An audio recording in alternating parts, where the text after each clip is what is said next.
23 বছর পরে আবারও সেই ডারউইনের মাটিতে অজিদের বিপক্ষে সাদা পোশাকের ক্রিকেটে মাঠে নামা। তবে এবার বদলে যাওয়া এক বাংলাদেশ। টসে জিতে ব্যাটিংয়ের সিদ্ধান্ত অজি ক্যাপ্টেন প্যাট কামিন্সের। ভেবেছিলেন বড় রানের পাহাড়ে চাপা ফেলবে বাংলাদেশকে। শুরুটা হলো তাদের মতো করেই। তবে 12তম ওভারে হাসান মাহমুদের আঘাত ফেরালেন জ্যাক ওয়েদারালকে। 1 ওভার বাদেই হাসানের দ্বিতীয় শিকার ট্র্যাভিস হেড। স্টিভ স্মিথকে ফেরানোর সুযোগ আসে এর পরেই। তবে স্লিপে দাঁড়ানো তানজিদ পারেননি তালুতে বল জমাতে। তবে দলীয় 61 রানে তৃতীয় ধাক্কা অস্ট্রেলিয়ান শিবিরে। এবার লাবুশেনকে ফেরান এবাদত। উইকেটে থিতু হতে পারেননি অলরাউন্ডার ক্যামেরন গ্রিনও। ধুঁকতে থাকা অস্ট্রেলিয়ান ব্যাটিংয়ে হাল ধরেন 2 রানে জীবন পাওয়া স্টিভ স্মিথ। সঙ্গে পান অ্যালেক্স ক্যারিকে।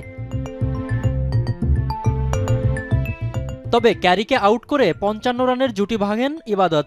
এরপর কেবল দলকে টেনে নিয়েছেন স্টিভ স্মিথ। অন্য প্রান্তে কোনো ব্যাটারকেই উইকেটে দাঁড়াতে দেননি হাসান তাসকিনরা।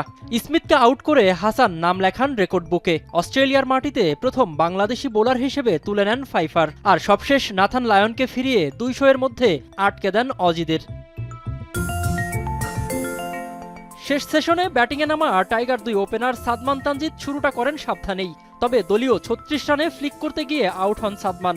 ফেরার আগে তার ব্যাটে আসে 20 রান।